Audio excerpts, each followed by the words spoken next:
And the White House says several countries have made contact in an attempt to secure last-minute negotiations ahead of new tariffs. US President Donald Trump is due to impose new import taxes tomorrow, warning he will target all nations. He's already imposed tariffs on aluminium and steel imports and has increased duties on all goods from China.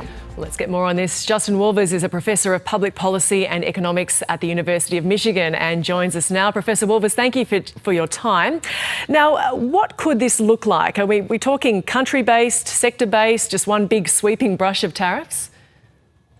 Look, the obvious answer is that nobody knows. And even more than that, we had Trump's chief economic advisor 2 days ago telling us that he didn't know. So we're trying to guess inside the mind of, I'm just going to say madman. But the Washington Post had perhaps something of an insider leak today suggesting that they're looking at roughly 20% tariffs. And so that sounds like it would be something that would be pretty much across the board and most countries. But again, nobody knows. With the last announcements, there was hope that Australia could escape them, and that didn't come to pass. Donald Trump's most senior trade advisor, Howard Lutnick, has been critical of Australia in the past, again recently as well, saying that we dump cheap aluminium into the market. Australia can't expect to escape these tariffs. Look, it pains me to tell you this, but in fact, no one in the United States is talking about Australia. They're talking about tariffs on 164 countries. It's very unlikely they'd choose 163 instead, and Australia's the lucky one. They're obviously talking instead a lot about China for its geopolitical importance, Canada and Mexico because they're our nearest neighbours, and Europe, which really matters a lot. So I think whatever happens to Australia has got more to do with Trump's general pro-tariff stance than it does anything in particular that Canberra could do to head things off. What about markets? What's this uncertainty doing for markets? Look, the last month has been very simple in global financial markets, Australia as much as the US. Every time Trump takes a step towards implementing this agenda, markets crash. Every time he takes a step backward, markets go up.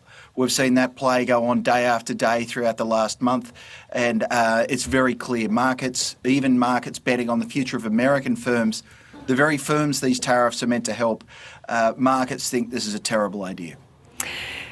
These are called reciprocal tariffs. So is it fair enough for the US to act if other countries are imposing tariffs on American goods? Look, reciprocal tariffs, you can say any word you want, but it doesn't make it reciprocal. For one, we actually haven't seen the package yet, but if it's 20% across most countries, almost no countries levy 20% tariffs on the United States. Beyond that, the White House, for reasons that are completely unknown, has decided that things like Australia's goods and services tax is in fact a way of protecting Australian manufacturers. It's an utterly absurd idea, but it just gives you a sense that they're just finding any rationale they can to raise tariffs. I think it helps them sell the idea domestically here in the US. If they can convince Americans that we're getting screwed by the rest of the world, maybe we need to take this action. The reality, of course, is no such thing. As to reaction, the EU says it's willing to retaliate with countermeasures. Mexico's taking this calmer approach, saying it's not going to be an eye for an eye. Australia also. We keep hearing talk of a trade war. Is that an increasing fear? Look, it's not a trade war. It's certainly not a global trade war. It's an American trade offensive. Or in fact, the way I try and tell my American friends, it's an American tax hike. It's an enormous hike on American consumers, and one that will hit working and middle-class Americans more than it'll hurt anyone else in the world. But it's important to understand that it really is the only trade actions that are occurring around the world are those caused directly by President Trump. There's the Trump tariffs, and then there's the tit-for-tat response from various other countries.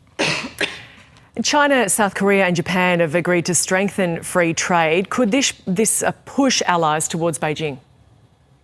It could push allies towards anyone except Washington.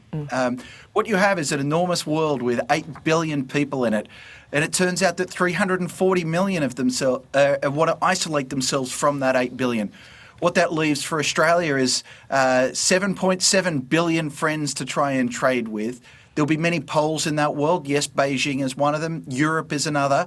And of course, Australia has invested decades in forming strong relations through the Asia-Pacific region.